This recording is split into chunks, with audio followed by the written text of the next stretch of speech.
जुलाई JK24/7 में आप सबका स्वागत है। हम हमेशा कोशिश करते हैं कि आपके सामने जो है एक यूनिक यानी एक अनोखा प्रोग्राम लेके आने की कोशिश हमेशा करते हैं। तो आज मैं कहूँगी कि JK24/7 जो है आज बहुत एक सुंदर एक बहुत यूनिक कहानी लेके आप सबके सामने है। एजुकेशन को लेके हम देखते हैं कि बहुत कम स्टोरीज जो है वो निकल के आता है और कई बार जो है बहुत अच्छी कंट्रीब्यूशन रहते हैं पर लोगों तक पहुंच नहीं पाता है।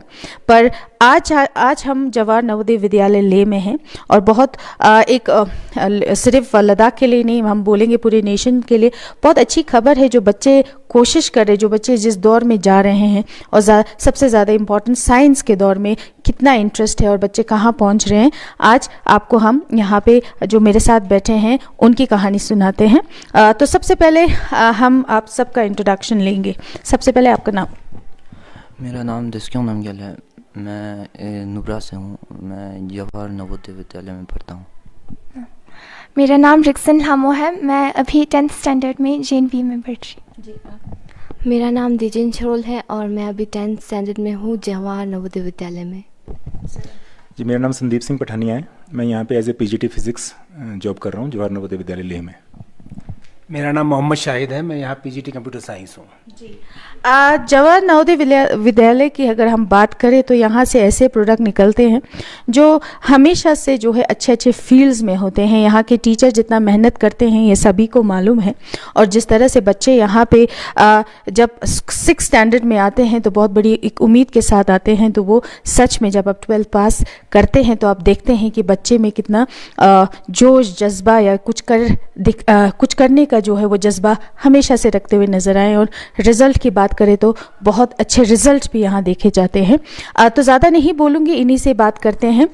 तो दिस्क्यों नमग्याल जी हमारे साथ हैं और साथ में रिक्सन लामो जी और देचिन छोरोल जी। सबसे पहले इसरो की बात करते हैं। आप सभी को मालूम है कि चंद्रयान 3 जिस तरह से इंडिया पे बहुत अच्छा एक प्राउडनेस या एक बहुत अच्छा नाम है आज चंद्रयान 3 जो मून पे जो है सेफली लैंड किया है, तो उसकी तो वाहवाही चर्चे जो है पूरे दुनिया में हो रही है। तो यही दो बच्चे जो है वहाँ इसरो में गए थे और वहाँ पे लाइव टेलीकास्ट देखने का इनको मौका मिला और साथ ही में जो है इसरो के चेयरमैन से उन्होंने इंटरेक्ट किया। तो देचिन छोरोल जी आपसे जानेंगे कि कैसा एक्सपीरियंस रहा। कुछ लोगों का तो सपना है कि वहाँ जाने का, आप तो अंदर हो के आए हैं, लोगों से मिल के आए हैं, जो बड़े बड़े वहाँ दिग्गज बैठे हैं उनसे भी बातचीत की। सबसे बड़ी बात जो है चेयरमैन से आपने इंटरेक्ट किया, तो कैसा था? तो मुझे बहुत अच्छा लगा और मुझे ये अपॉर्चुनिटी मिला कि मैं वहाँ पर गई और वहाँ पर वो स्पेस सेंटर और वो जैसे कि IISGC और वहाँ पर बहुत कुछ देखा। मून के पिक्चर्स वगैरह चंद्रयान 3 के रोवर ने भेजा हुआ था उसे देखा और चेयरमैन ऑफ इसरो से इंटरेक्ट किया और बहुत अच्छा लगा।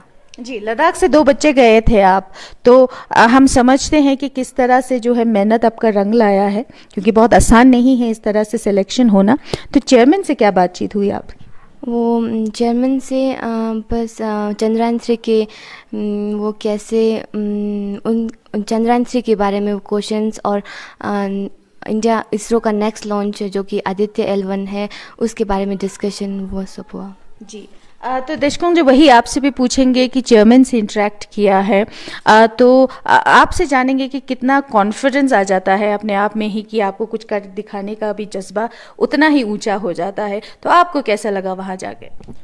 हमने चेयरमैन से बातें की, हमने क्वेश्चन आंसर्स किए, बहुत अच्छा लगा। इसरो की चेयरमैन से मिलने में एक बहुत बड़ा अपॉर्चुनिटी था।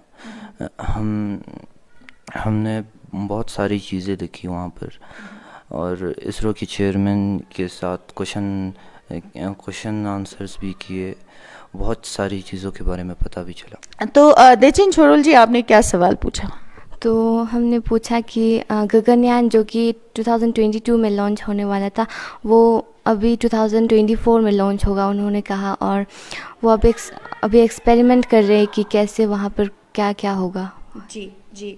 तो बहुत कुछ देखा जो हम टीवी पे देख रहे थे जब चंद्रयान 3 की लैंडिंग का सभी जो भारत में और पूरे देश में जो इंतज़ार हो रहा था वो वही लैब में जाके उन्होंने लाइव देखा। तो एक और टैलेंटेड हम यहाँ उनका नाम है रिक्सन लामो जी से बात करते हैं। ये गोल्ड मेडलिस्ट है।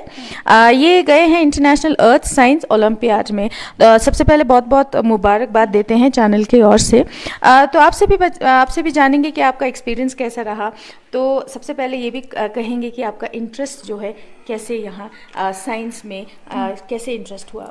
वो मुझे मतलब नेचर के साथ बैठना, मुझे नेचर के साथ बैठने में बहुत खुशी होती थी। मतलब इन्वायरमेंट प्रोटेक्शन के लिए भी हमेशा मुझे कुछ करने का वो रहता था। तो जब ज्योग्राफी सर ने कहा कि ऐसा कुछ ओलंपियाड है तो मैंने ये भरने का सोचा। फिर मैंने फॉर्म भरा। उसके बाद तारू यूनिवर्सिटी कैंपस में जो नेशनल लेवल सिलेक्शन के लिए एक एंट्रेंस टेस्ट था तो उसमें अपीयर हुआ। पहले नहीं सोचा था कि सिलेक्शन हो जाएगा। फिर 36 स्टूडेंट्स को सिलेक्ट किया था ट्रेनिंग कैंप के लिए, 16 डेज़ का था।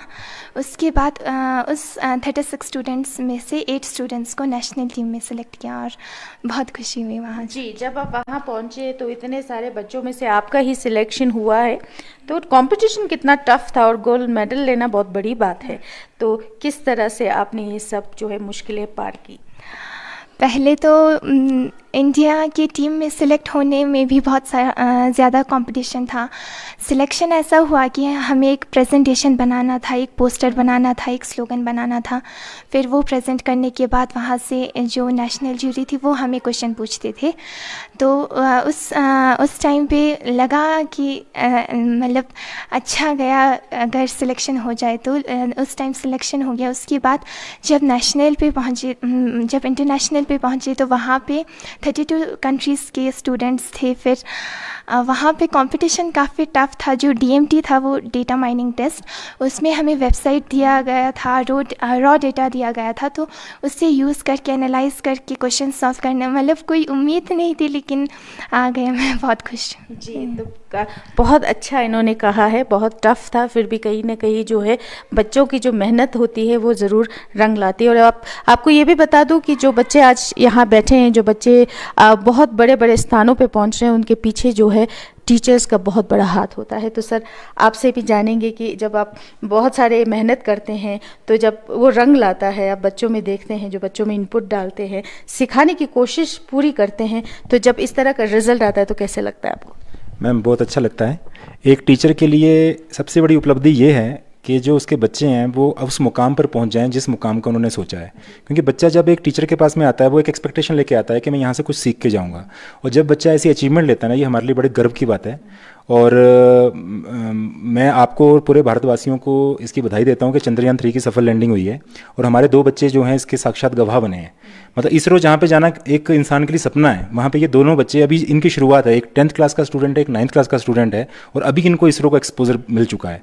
और नवोदय विद्यालय JNV लेह में हमारी हमेशा कोशिश होती है कि जो भी अपॉर्चुनिटीज़ हैं, जो भी स्कोप हैं, जो भी जहाँ भी बच्चा अच्छा परफॉर्म कर सकता है साइंस की फील्ड में, जो इनको मौके मिल सकते हैं, वो हमेशा मौके हम इनको दिलवाने की कोशिश करते हैं। और ये बच्चों की मेहनत है, जिसकी मेहनत के बल पे ये आज इस मुकाम पर पहुँचे हैं। जी, तो आपसे भी पूछेंगे सर, काफ़ी खुश लग रहे हैं आप, काफ़ी खुश भी हैं और स्कूल के लिए बहुत अच्छा एक मोमेंट है। तो क्या कहेंगे आप इस दिन पे? मैडम, मैं इस पर एक संस्कृत में एक श्लोक है जो पूरी तरह चरितार्थ है हम लोगों के लिए भी, कि न चोर हार्यम न राजहार्यम न भातृभाज्यम न च बाहरकारी वयो करते वर्धते नित्यम विद्याधनम सर्वधर्म प्रधानम।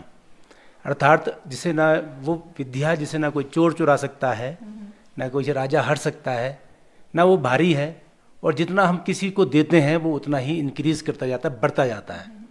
तो इसको हम चरितार्थ करते हुए आज हमारा स्कूल, चाहे वो विज्ञान ज्योति हो, चाहे वो इनोवेशन कोई टेक्नोलॉजी के ऊपर बच्चों का कोई योगदान के बारे में हो, इनके बारे में हमारा स्कूल नवोदय विद्यालय लेह लद्दाख आज अग्रणी है। लोग इसके बारे में अब काफ़ी लोग जान चुके हैं।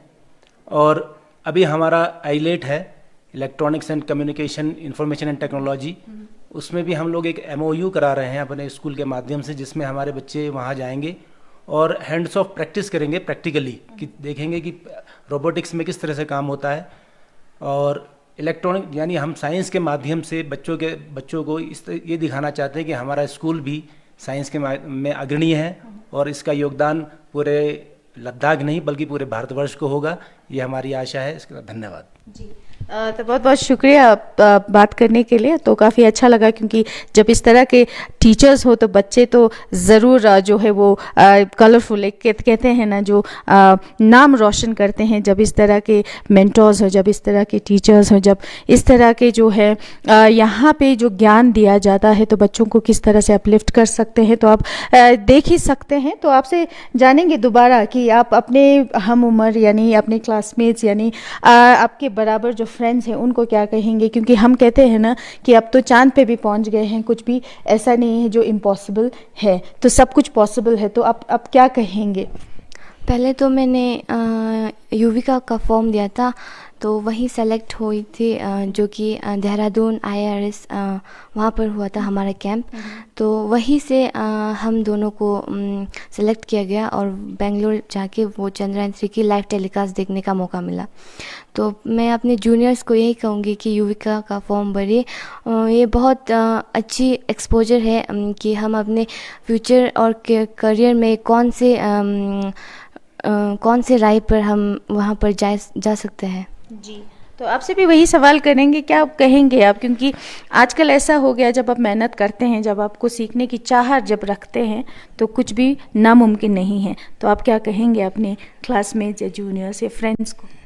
मैं ये कहना चाहूँगी कि अगर लाइफ में कोई भी अपॉर्चुनिटी मिलती है तो हमसे ना हो पाएगा ये कह के उन्हें वहीं पे ना रोक के अप्लाई तो कम से कम करना चाहिए। बाकी सिलेक्ट होना ना होना वो हमारी मेहनत का वो है। और अगर हम मेहनत करेंगे फुल डेडिकेशन के साथ, सिंसियर एफर्ट डालेंगे, तो ऐसा नहीं है कि कुछ भी हो सकता है। जैसे मैंने जब 2-3 दिन, जब पहला ट्रेनिंग कैंप 16 डेज़ का था, 2-3 दिन मुझे कुछ समझ में नहीं आ रहा था। मैंने सोचा था कि यहीं पे छोड़ दूँगी। फिर सब ने सपोर्ट किया, फैमिली ने सपोर्ट किया, टीचर्स ने सपोर्ट किया। फिर आया कि एक होप आया कि हो सकता है। फिर हम मेहनत किया तो सिलेक्ट हो गई। तो ऐसा नहीं है कि कुछ भी इम्पॉसिबल है, कोशिश करेंगे तो हम कुछ भी कर सकते हैं। जी, तो आप क्या कहेंगे दिशकुंग जी? आप अपने फ्रेंड्स को क्या कहेंगे और अपने मेहनत के बारे में क्या कहेंगे? मैं सभी को यही बोलना चाहूँगा कि जो भी अपॉर्चुनिटी मिले, जो भी मौका मिले, उसे ग्रैब करना चाहिए और हमेशा अपडेटेड रहना चाहिए, बस। जी, तो बहुत अच्छा कहा इन्होंने कि हमेशा जो है अपॉर्चुनिटीज़ को आप ढूंढते रहे, आप हमेशा टीचर्स से पूछते रहे। तो आज हमारे साथ जो है ये टीम बैठे हैं, जो पैकेज कहेंगे, जिनका मेहनत जो है आज रंग लाया है। अकेले बच्चे से पॉसिबल नहीं है, जब तक एक टीचर्स ना हो, जब मेंटर्स ना हो, जब स्कूल के पूरे एफर्ट्स इसमें, चाहे पढ़ाते हो नहीं पढ़ाते हो, सभी का एफर्ट जो है आज रंग लाया है। जवाहर नवोदय विद्यालय के ये बच्चे हैं। एक और बात जब हम करते हैं गवर्नमेंट स्कूल्स और प्राइवेट स्कूल्स को जब हम कंपेयर करते हैं, और लद्दाख बहुत एक हार्ड स्टेशन है, आप समझ सकते हैं कि विंटर्स में कितना स्ट्रगल रहता है। और फैसिलिटीज़ के तौर पे बताया जाए तो हमेशा से एक बात हमेशा से निकल के आता है, और लोगों की अभी भी सोच में कहीं ना कहीं चेंजेस अभी भी नहीं है, क्योंकि हम समझते हैं कि गवर्नमेंट स्कूल्स में कुछ फैसिलिटीज़ नहीं है, वहाँ पर एजुकेशन अच्छा नहीं होता है। बहुत कुछ ऐसे सवाल हैं। तो सर आपसे भी जानेंगे, आप इतने दूर से आए हैं, लद्दाख एक हार्ड स्टेशन है आपके लिए, बहुत सारे प्रॉब्लम्स इश्यूज रहते होंगे, फिर भी जो है आप हटते नहीं हैं बच्चों को पढ़ाने में या उनको आगे मेंटोर करने में। तो आप क्या कहेंगे इस बारे में, जो एक लोगों में एक रूमर कहेंगे या एक नोशन है कि गवर्नमेंट स्कूल्स में इतना कुछ भी नहीं होता है, तो आप क्या कहेंगे इस बारे में? जी मैम एक्चुअली मैं बेसिकली हिमाचल से हूँ, तो लद्दाख में और हिमाचल में इतना ज़्यादा डिफरेंस नहीं है, लेकिन फिर भी मेरी जो इससे पहले पोस्टिंग थी वो मुरैना में थी, MP में। तो जब मैंने बाई चॉइस आया हूँ यहाँ पे, कि मैंने खुद भरा था लद्दाख आने के लिए, तो मेरे को ये कहा गया कि आप इतने हार्ड स्टेशन में क्यों जा रहे हैं। तो थोड़ी देर के लिए मेरे दिमाग में भी आया कि वाकई में ये हार्ड स्टेशन है, कैसे रहेंगे। थोड़ा बहुत कठिनाई तो यहाँ है, नो डाउट, क्लाइमेटिक कंडीशन जो है माइनस में टेम्परेचर रहता है, लेकिन यहाँ पे जो बच्चा है मैम उसमें टैलेंट की कमी नहीं है। जिस तरीके से लद्दाख को देखा जाता है कि लद्दाख में थोड़ा बैकवर्ड है, हार्ड स्टेशन है, नो डाउट वो हार्ड है, लेकिन जितना टैलेंट मैम लद्दाख में है उसको सिर्फ एक चैनलाइज करने की जरूरत है, इनकी एनर्जी को, इनको एक डायरेक्शन देने की जरूरत है। अगर इनको प्रॉपर डायरेक्शन मिले, गाइडेंस मिले, तो लद्दाख का बच्चा जो है दुनिया में हमारा जो भारत देश है उसका नाम रोशन करेगा, रोशन कर रहा है। हमारी जो रीजनल नामो है ये इंडिया टीम को उसने रिप्रेजेंट किया है इंटरनेशनल अर्थ साइंस ओलंपियाड में, gold medal and silver medal इसने विन किया है। हमारे 2 बच्चे जो हैं वो इसरो के बीच में चंद्रयान की पोस्ट लैंडिंग के जो एक्सपेरिमेंट्स थे उनको देखने के लिए 4 दिन के टूर पर गए थे। वहाँ पे उन्होंने देखा कि जो चंद्रयान की लैंडिंग के बाद में जो हमारा रोवर है वहाँ पे क्या एक्सपेरिमेंट परफॉर्म कर रहा है, किस तरह से वो वर्क कर रहा है। तो ये एक बड़ा मतलब हमारे लिए ना प्राउड की बात है। इंडिया के जो इतने अच्छे अच्छे स्कूल्स हैं, जो इतनी अच्छी लोकेशंस में, वहाँ के बच्चे भी जिस मुकाम को हासिल नहीं कर पाए हैं उस मुकाम को हमारे हार्ड स्टेशन के बच्चों ने हासिल किया। तो ये हमारे लिए बड़े गर्व की बात है और आगे भी ये बच्चे जो है हमारा नाम रोशन करते रहेंगे, ये मुझे उम्मीद है। जी, बहुत खूब कहा सर, क्योंकि बच्चों में टैलेंट की कमी नहीं है, जज्बा की कमी नहीं है, बट एक जो नोशन है लोगों का हमेशा से ये देखने को मिलता है कि गवर्नमेंट स्कूल्स में कुछ नहीं आता है। तो इन्हीं से पूछते हैं, आपसे ही सवाल करते हैं कि जब भी आप बाहर जाते हैं, एक प्राइवेट स्कूल में बच्चे पढ़ते हैं या पेरेंट्स जब बात करते हैं तो हमेशा से एक सवाल उठता है कि फैसिलिटीज़ नहीं, क्या करोगे, कैसे पढ़ाई होगी, बहुत सारे सवाल उठते हैं। तो आप गवर्नमेंट स्कूल में हैं, कम फैसिलिटीज़ में जो है आप पढ़ रहे हैं, तो मेहनत जब करते हैं तो कोई प्राइवेट या गवर्नमेंट में कोई बात ही नहीं है। तो आप क्या कहेंगे इस बारे में? मैं ये कहना चाहूँगी कि जो फैसिलिटीज़ नहीं है, ये नहीं है स्कूल में, वो नहीं है, वो एक एक्सक्यूज़ है। अगर हमें कुछ करना है तो हमें बस वो रास्ता नज़र आता है, उसी पे चलते हैं तो मिलता है। अगर कोई फैसिलिटीज़ भी हो और कुछ ना करे तो कुछ नहीं हो सकता। वो जो फैसिलिटीज़ नहीं है वो मुझे लगता है कि एक एक्सक्यूज़ है। और यहाँ के टीचर्स बहुत अच्छे हैं, मुझे लगता है कि ऑल ओवर इंडिया से हैं। यहाँ पे एक मिनी इंडिया जैसा लगता है मुझे। हर स्टेट से टीचर आए हैं यहाँ पे, लद्दाख के हर कोने से बच्चे आए हैं। कल्चरल एक्सचेंज का भी मौका मिलता है, जो मुझे लगता है कि यहाँ की प्राइवेट स्कूल्स में ऐसा फैसिलिटीज़ नहीं होगा। जी, तो आपसे भी पूछेंगे कि लोगों को क्या कहेंगे जब आप, इन्होंने सही बात बोला है कि अगर आप फैसिलिटीज़ की बात करें तो वो एक्सक्यूज़ हो जाता है। जब आपको पढ़ना है तो आप किसी भी माहौल में पढ़ सकते हैं, तो आप क्या कहेंगे? तो मैं ये कहना चाहूँगी कि अगर स्कूल प्राइवेट हो या गवर्नमेंट हो, बस स्टूडेंट में यही जज्बा होना चाहिए कि मैं अपना 100% दूँ। तो जो अपना जो बेस्ट देगा, तो कहीं पर भी हो वो अपना 100% देगा, तो वो सक्सेस ज़रूर पाएगा। जी, तो आगे की क्या एम्बिशन है आपकी? तो मेरा वहाँ जाके मुझे एक्सपोजर मिला अपने करियर और फ्यूचर पर, तो मैं अपनी फ्यूचर अपनी स्पेस टेक्नोलॉजी वहीं पर करना चाहती हूँ। जी, आपका क्या एम्बिशन है? मुझे भी मतलब मेरा एम पहले फ्लक्चुएट बहुत होता था, लेकिन अभी लगता है कि यही करना है, क्योंकि मतलब जो जैसा करियर ऑप्शन मुझे चाहिए था, मुझे वो हर गुण इस जियोलॉजी की फील्ड में दिख रहा है, तो इसी में आगे बढ़ने का। जी, आप एम्बिशन? मेरा एम है कि मैं एक एस्ट्रोनॉमर बनूं, स्पेस के बारे में पढूं और स्पेस के बारे में और जानकारी प्राप्त करूं। जी, तो सभी बहुत बड़े बड़े एम्बिशन रखते हैं। हम यही चाहते हैं कि आप उसमें सफल हो, और साथ ही में जो है हम ज़रूर मानते हैं कि काफ़ी बच्चे आपसे मोटिवेट हैं और बहुत सारे आगे भी होंगे कि जिस तरह से आप फील्ड आपने चुना है और जिस तरह की मेहनत कर रहे हैं, कम फैसिलिटीज़ में जो है आप बहुत बड़े बड़े जो है काम करके आज ऑल ओवर इंडिया से वो जो है सिलेक्ट होके वहाँ गए हैं। तो एक इंस्टीट्यूट को चलाने में एक हेड होते हैं जो प्रिंसिपल सर हैं, तो उनसे भी बात करते हैं कि उनको इसमें कितनी खुशी है, क्योंकि जब भी आप कुछ अच्छा करते हैं स्कूल के लिए, बच्चे अच्छे करते हैं, टीचर्स अच्छे करते हैं, तो और भी जो है और भी करने का जज्बा और भी हाई हो जाता है। तो आगे हम उनकी प्लानिंग्स और उनकी स्ट्रैटेजीज के बारे में बात करेंगे। तो हमारे साथ अभी बैठे हैं प्रिंसिपल जवाहर नवोदय विद्यालय सुरेश कुमार जी। तो बहुत बहुत स्वागत है सर, बहुत प्राउड मोमेंट है आपके लिए। बच्चे जो है नाम रोशन कर रहे हैं, लद्दाख में नहीं पूरे भारत में रोशन कर रहे हैं इस टाइम। तो आपके पास बहुत प्रेशर बिल्ड होता होगा कि आगे भी जो है और भी बच्चे निकल सकते हैं और भी कंपटीशन में आ सकते हैं, और तैयारी भी उतनी ही चल रही होगी आपको। सबसे पहले सवाल आपसे करेंगे कि कैसा लग रहा है? ये एक तरह से प्राउड मोमेंट है, नॉट ओनली मी पर ऑल द एनवीएस फ्रेटर्निटी, कि जो प्रतिभावान छात्र हैं उनको हम एक ऐसा मौका दे रहे हैं, एक ऐसा मंच दे रहे हैं जिनके माध्यम से वो आगे जा रहे हैं। तो ये पूरे परिवार के लिए, विद्यालय परिवार के लिए बहुत ही गौरव का विषय है। सर तो एक और बड़ी सवाल आपसे करेंगे। बहुत सारे बच्चे हैं यहाँ पे, बोर्डिंग स्कूल हैं, और इस तरह के माहौल कई बार ऐसे भी हो जाता है, काफ़ी चैलेंजिंग हो जाता है आपके लिए भी, स्टाफ्स के लिए भी, और यहाँ पे हार्ट स्टेशन जैसे कहा जाता है लद्दाख में। तो कितना मेहनत लगता है बच्चों को इस तरह करने के लिए, क्योंकि कई बार हम समझते हैं कम फैसिलिटीज़ में भी जो है बच्चे बहुत अच्छा कर रहे हैं इस टाइम जवाहर नवोदय विद्यालय में। तो कितना चैलेंजिंग हो जाता है जब आप उस चैलेंज को पार करते हैं तो इस तरह के जो है रिजल्ट सामने हम देखने को मिलता है। तो उसके बारे में आप बताएं थोड़ा। बिल्कुल, मैं इसमें आपको कहना चाहूँगा कि नवोदय विद्यालय की जो स्थापना की गई है, ये एक आवासीय विद्यालय होने के साथ साथ गुरुकुल का जो कॉन्सेप्ट है, पुराने समय में हमने देखा है कि बच्चे गुरुजी के पास जाके जंगल में जाके पढ़ते थे बिना सुविधाओं के। Same concept is adopted by the government of India. तो इसमें हमें चैलेंज की बजाय वी फील प्रिविलेज की हमें इन बच्चों की सेवा करने का मौका मिला है, और ये हमारे लिए एक चैलेंज तो है, क्योंकि परिवार में हम 2 बच्चों को नहीं संभाल पाते हैं, या हमारे पास 550 बच्चे हैं, डे नाइट हमें उनकी केयर करनी पड़ती है। तो चैलेंजिंग होने के साथ साथ, क्योंकि इसको हम दिल से करते हैं, परिवार का सदस्य मान के करते हैं, और जब बच्चा इस तरह की परफॉर्मेंस करता है तो हमें अपना जो उत्साह है वो जस्ट डबल हो जाता है। तो चैलेंजिंग होने के साथ साथ इट इज़ इंटरेस्टिंग आल्सो, कि बच्चों की परफॉर्मेंस हमें एक तरह से मोटिवेशन का काम करती है। जब ये गांव के जो टैलेंटेड बच्चे हैं जब आगे जाएंगे, तो हमारे लिए एक टीचर के लिए, एक प्रिंसिपल के लिए सबसे बड़ी असेट्स होते हैं उसके बच्चे होते हैं, उनकी परफॉर्मेंस उसको हाईलाइट करती है। तो चैलेंजिंग तो है लेकिन इंटरेस्टिंग भी है। बिल्कुल अच्छा लगता है जब हमें इन बच्चों की सेवा करने का, इनको आगे बढ़ाने का मौका मिलता है। तो चैलेंज होने के साथ साथ हमें इनमें थोड़ा सा गर्व भी महसूस होता है।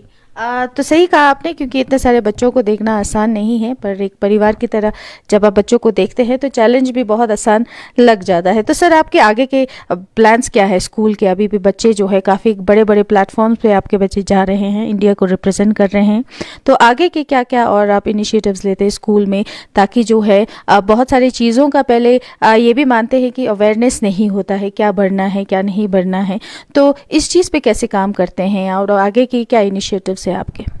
इसके लिए हमने शुरू से ही बच्चों को, जब 6th क्लास में बच्चा हमारे पास आता है तो हम उसको विज़न देते हैं, क्योंकि गांव से बच्चा आ रहा है, उसको खाली ये भी अभी तक वो टेक्स्ट बुक से रिलेटेड होता है। तो हम अपने काउंसलर के माध्यम से, टीचर्स के माध्यम से पहले उनकी कैरियर काउंसलिंग के साथ साथ उनकी विजन्स को देखते हैं कि वो कौन से फील्ड में जाना चाह रहे हैं। और वीकेंड पे हमारे यहाँ कैरियर काउंसलिंग के सेशंस होते हैं। गर्व का विषय है कि हमारे अभी जो डीसी सर हैं वो भी खुद नवोदय स्टूडेंट हैं, तो उनके माध्यम से भी हमने एक विजिट करवाया है। बच्चे काफ़ी एक्साइटेड हैं और काफ़ी अच्छी जगह जाने पे तैयार कर रहे हैं। इसके साथ साथ हमारे कुछ फ्लैगशिप प्रोग्राम भी चलते हैं, जैसे विज्ञान ज्योति है, it is only for the girls to empower the scientific temperament. तो उनमें भी बच्चे काफ़ी अच्छा कर रहे हैं। ऑल ओवर रीजन में हमारी 5th पोजीशन आई है। VVM विद्यार्थी विज्ञान मंथन का एक कार्यक्रम है जिसमें हम बच्चों का रजिस्ट्रेशन कर रहे हैं। ओलंपियाड अभी जैसे अभी हमारा IES हुआ है, इसके साथ ही भी मैथ ओलंपियाड है, बच्चे उसकी भी काफ़ी, और बच्चों को जब एक बार आगे निकलने का मौका मिलता है तो बाकी बच्चे उनसे प्रेरित काफ़ी ज़्यादा हो जाते हैं। तो अभी 6 से लेकर 12 तक के हर बच्चे में एक जोश है कि वो भी अब है ना मीडिया में आना चाहता है, वो भी आगे देश के लिए कुछ करना चाहता है। तो बच्चों की उसी भावना को देखते हुए हमने अपने टीचर्स को क्लासिफिकेशन कर रखे हैं, ग्रुप बना रखे हैं उनके। हर टीचर्स को हमने 20-20, 30-30 बच्चे उनको मेंटर के रूप में दिए हुए हैं, ताकि वो हर बच्चे को केयरिंग कर सकें। और एल्युमनी का भी इसमें काफ़ी ज़्यादा हम योगदान ले रहे हैं कि हर वीकेंड पे 15 दिन पे जैसे भी उनको मौका मिलता है, they are as a role model, क्योंकि हम एक बार उनको खाली भाषण दें और वो खुद अपने भैया को या दीदी को उस मंच पे देखते हैं, तो उनको लगता है कि जब दीदी मेरी यहाँ गई हुई है, भैया यहाँ गए हुए हैं, तो अपने आप में उनको काफ़ी ज़्यादा जोश आ जाता है। तो एक प्लान वे में हम उन बच्चों को आगे बढ़ाने के लिए पूरा प्रयास कर रहे हैं। जी, तो आपका प्रयास बहुत अच्छा है सर। तो आप बच्चों को क्या मैसेज देंगे, क्योंकि आप इनको देख के बहुत जोश तो ज़रूर है, मोटिवेट ज़रूर होते हैं, उनको एक फिगर की तरह तक देखते हैं कि हम भी एक दिन ऐसा करेंगे, तो बाकी बच्चों के लिए आप क्या मैसेज देंगे सर? बच्चों से, क्योंकि मैं खुद भी एक नवोदय स्टूडेंट ही हूँ, तो उसमें ऑटोमेटिकली बच्चों में भी अटैचमेंट भी है। और बच्चों का मेरा यही संदेश है कि ये जो उम्र है, क्योंकि हमारे जो बच्चे हैं मैक्सिमम टीनेजर हैं, एक एडोलेसेंस एज है जिसमें काफ़ी ज़्यादा सेंसिटिव रहने की ज़रूरत होती है। तो हम बच्चों को एक पेरेंटल टच देने के साथ साथ ये उनसे हमेशा निवेदन और आग्रह और उनको निर्देश देते रहते हैं कि आपका अभी का जो टाइम है, जितना ज़्यादा यूटिलाइज कर लोगे फ्यूचर में जाके उतना ही ज़्यादा एंजॉय कर पाओगे। तो अभी के एंजॉय को आपको सेक्रीफाइस करते हुए फ्यूचर के लिए आपको उस एंजॉय को बचाए रखने के लिए अभी ज़्यादा मेहनत करने की आवश्यकता है। जी, तो बहुत खूब कहा आपने, क्योंकि अभी जब इंजॉय करेंगे तो फ्यूचर में जो है फिर ऐसा मुश्किल आ जाएगा कि आप अब क्या करें वाला सवाल जो है मन में उठता रहेगा। तो बहुत बड़ा एक JNV ऐसा एक संस्था है जिसमें आपने शुरू से सुना है कि बच्चे जो है आज अच्छे अच्छे जगहों पे उनकी सिलेक्शन हुई है। तो हम यही मानते हैं कि जब भी आप स्कूल को एक फैमिली की तरह चलाते हैं, बच्चों की रिक्वायरमेंट्स को समझते हैं, तो फैसिलिटी उतना ना हो फिर भी बच्चे बहुत कुछ कर जाते हैं, बहुत कुछ जो है वो नाम रोशन करते हैं। तो इस तरह जवाहर नवोदय विद्यालय के जो बच्चे हैं आज पूरे इंडिया के लेवल पे जो है वो वहाँ गए हैं, वहाँ पे नाम रोशन करके आए हैं, गोल्ड मेडल जीत के आए हैं। तो ज़रूर सर के कंधों पे जो है और बहुत बड़ी रिस्पॉन्सिबिलिटी आपकी बढ़ गई है सर। तो उस बारे में क्या कहेंगे कि और कितनी तैयारी कर रहे हैं आप? अभी हमारा, मैं एक डाटा और शेयर करना चाहूँगा क्योंकि मैं एलुमनी एसोसिएशन में भी जुड़ा हुआ हूँ। ऑल ओवर नवोदय में हमारे लगभग 660 नवोदय हैं और लगभग 1,25,000 जो स्टूडेंट्स हैं एक्स एलुमनी के रूप में, नॉट ओनली इन इंडिया पर फॉरेन में भी अपने काफ़ी ज़्यादा अपनी भूमिकाएं एक अच्छे पदों पे वो दे रहे हैं। इसरो में भी जो चंद्रयान 3 उड़ा है उसमें भी लगभग हमारे 7 स्टूडेंट थे जो नवोदय के हैं जिन्होंने एक्टिव पार्टिसिपेट किया है। तो चूंकि एक बार जब हम एक उपलब्धि हासिल कर लेते हैं तो ऑटोमेटिकली हमें लगता है कि हमें और आगे जाना है, हमें और आगे जाना है। तो उसी की रणनीति के तहत हम अपनी पूरी टीम के साथ, पूरे विद्यालय प्रशासन के साथ, डिस्ट्रिक्ट एडमिनिस्ट्रेशन के साथ, इसमें हमारे पेरेंट्स का भी बहुत ज़्यादा योगदान है। पेरेंट्स हमें काफ़ी एक्टिवली सहयोग कर रहे हैं, कोऑपरेट कर रहे हैं। तो जो भी डिसीजंस होते हैं उनको उन्हें वो पूरा नियम के हिसाब से मान के आगे बच्चों को बढ़ाने का प्रयास कर रहे हैं। तो अब अगली बार हम जब भी आपसे मिलेंगे तो हम चाहेंगे कि इस बार हमने केवल 3 बच्चे इंटरनेशनल लेवल पे भेजे हैं, अगली बार आपको ये संख्या लगभग 2 गुना या 3 गुना से ज़्यादा मिलेगी। ये आश्वासन हम आपको देते हैं। तो हम उस चीज़ का भी हम इंतज़ार करेंगे सर, जब पूरा जो आप बातें कर अभी आपने कहा है, जो प्रोमिसेस करें ऑडियंस से भी आपने कहा है, तो एक दिन और बड़े पैमाने पे जब बच्चे सिलेक्ट होंगे तो फिर से एक बार जो है सर से रूबरू ज़रूर होंगे। तो बहुत बहुत शुक्रिया सर चैनल के साथ बात करने के लिए। तो ये थे हमारे साथ प्रिंसिपल सर जवाहर नवोदय विद्यालय ले। तो बहुत इनमें अभी भी कुछ करने की बहुत मोटिवेशन है, बहुत प्लानिंग्स हैं JNV को लेके, और हम यही उम्मीद करेंगे ये जोश जज्बा जो है बरकरार रहे और भी बच्चे जो है यहाँ से सेलेक्ट होने की ये उम्मीद रखते हैं। तो उसी के साथ स्तनजिंदोर जे और रिक्जिन वैंगमो JK 24/7 के लिए लेह लद्दाख से।